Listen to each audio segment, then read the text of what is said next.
Righto, we're going to try out do one of these little unboxing videos. So just brought a drone. We've gone with the Bugs 5W. Now there wasn't much available about these on YouTube, which is why I thought we might do one of these little videos. There was a 1080 version last year, which from having a bit of a read on the net wasn't overly great, but they've just brought out the updated 4K, which looks pretty smick. 320 bucks with 2 batteries. So it's very, very entry level drone, but one of those things, I didn't want to invest the money in it, not knowing how much I'm going to use it. So we're going to go with this Bugs 5. We'll see what it's like. I did unbox it last night and just got the batteries out. I didn't really look too much at it, but I wanted to have a fly today so I could get some footage, sort of edit this over the weekend. So I did open it and charge the batteries, but let's see what we got.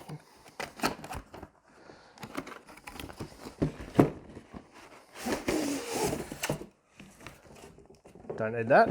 Pretty soft plastic, which is nice. Nice to the touch. Right, here we go. So, packaged relatively well, which, you know, you would kind of hope so, wouldn't you?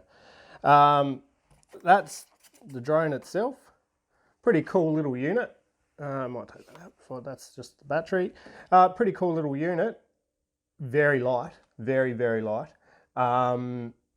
Looks relatively well built. Doesn't look, you know, too folded or seams and press seams and that sort of stuff. But little 4K camera. That's actually on some little rubber grommets. So you can see there is a little bit of movement in there. I don't know how well that's going to work, but I presume it's to take the vibration out of the video. But we'll see how that goes. I did see a YouTube hack where they actually took that camera off and mounted their GoPro mounting on the bottom of that, which I thought was a wicked idea. So if you can get it balanced, dead in the center, you can actually stick your GoPro to the bottom of that, which we might do depending on what the quality of the video is like. But yeah, hopefully it's all pretty good. It's got a card reader in the back. I did get a card on eBay. Hasn't turned up yet, but we'll just roll with the backup one for the GoPro for today, just to get it up in the air and see how it goes. So that's a pretty neat little unit, really. Pretty cool. Battery's a battery. Not much in that. Second battery. What do we got here? Controller. Not a bad little bit of kit. Antennas. I have seen some of these cheap drones where the antennas are actually fake. They're actually stick-on antennas. So pretty much useless. But these seem, without seeing the wires, but they seem to be on there all right. Yeah, pretty cool little unit. Pops up for your phone. Stick your phone in there. Download the app. Should be good to go. Anyway, we'll see. It's pretty plasticky, this controller, but that's cool as long as it does the job. What else have we got in here? Controller. That is, I presume, a little screwdriver for taking those blades off when or if I break them. Some spare little blade screws and some spare little plastic grommets by the looks of it for putting those replacement blades on. Spare replacement blades, no doubt, knowing my luck, I will crash it at least once. Anyway, all the reviews reckon it's really simple to fly. It's one of the easiest drones to get used to learn to fly. Obviously, I've never done any drone work or anything like that before. So that's kind of why I went for this. One, because of the price. Two, because the reviews were relatively good. And they all made comment of how easy it was to learn to fly. So for 320 bucks, if I can learn to fly with it, get some relatively good footage. If I've got to dock it up a little bit in editing, so be it. That's cool. We can live with that. But we'll just see how it goes. If I love it, then might look at getting spending a little bit more money on it, on a different one. But I think for the time being, for the amount of times I use it, shouldn't be an issue. Lastly, bag of charging bits. Yeah, not overly impressed with the charging setup, to be honest. That simply slides in there like that, and then you've got just your USB plug. To me, it's just a lot of gear. It's a lot of mucking around just to charge a battery. But anyway, at least I can run that in the back of the ute. Can charge it in the car, on the go, always have a full battery when we're out and about.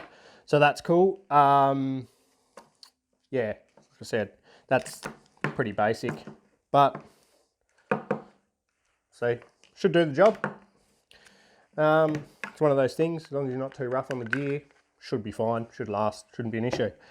All right, that's about it. I probably won't go too much into turning it on and all that sort of bizzo, because next thing I know, she'll be up through the roof and I'll be breaking lights and all the rest of it. So we might put this together, download the app, get that sorted, and we might head out and have a bit of a fly and see how we can get this bad boy to go. I was trying to find a soft spot for a bit of a home landing. Here we go. Oh! Oh! Stop! Emergency stop! Cool. Okay, so we ran it into a fence once.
I'll try and shut that off before it gets too much dust in there.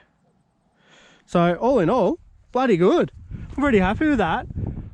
That was heaps of fun. I'm gonna go home and clean it. It's pretty dusty and whatever. Righto, well, we're back. Took it for a test run. Took about 2 hours mucking around trying to get the bloody thing to take off. Anyway, finally got it to take off. Worked out I was a bit too close inside, so I kept connecting back to the home Wi-Fi, wouldn't pick up GPS, went out in the driveway after 2 hours mucking around, came back to YouTube, watched a couple of videos trying to work out how to do it. Anyway, I was doing it right, but I was just couldn't get good enough GPS signal for it to take off. So anyway, got to take off in the driveway, went down 2 minutes down the road, had a fly, put 2 batteries through it. I should have set a timer to see how long I got out of it, but I spent a couple of hours trying to get this to connect to the GPS. So I probably took a quarter of the battery out of it, to be honest. But anyway, regardless, we'll see. I might be able to come up with how much flight time I got when I start to edit the footage. So anyway, super fun, loved it, flew really, really well. The controller was good. Pretty touchy though, and when you can see it in the footage, it takes a lot to get a smooth footage on it. But overall, yeah, really, really super impressed. I made the mistake of landing it and taking off on the gravel, which was a stupid idea because it got pretty dusty. But anyway, I'll give her a good clean out, and I just gave it a bit of a blow down with the compressor when I got back. So yeah, I think next, I think I need something to put this in. I need some sort of hard case or one of those ones you can press all the foam out of just to keep everything together. Might even think about getting a third battery because they do take a couple of hours to charge and you only get about that 10 to 15 minutes full flight time out of it. But anyway, I'll keep flying it and just see how much it annoys me before I rush into buying a third battery. But otherwise, great. Can't wait to see what the quality of the footage comes out like. It should be pretty good. I had a bit of a rough look on my phone and whatever afterwards, but obviously then my phone was going flat and then the GoPro was going flat and everything was going flat at once. So anyway, note to self, full batteries right from the start. It'll be very interesting to see how this footage comes out. So yeah, overall, 320 bucks, bloody bargain. Super happy with it as long as the footage is good. But yeah, otherwise, bloody good little bit of kit.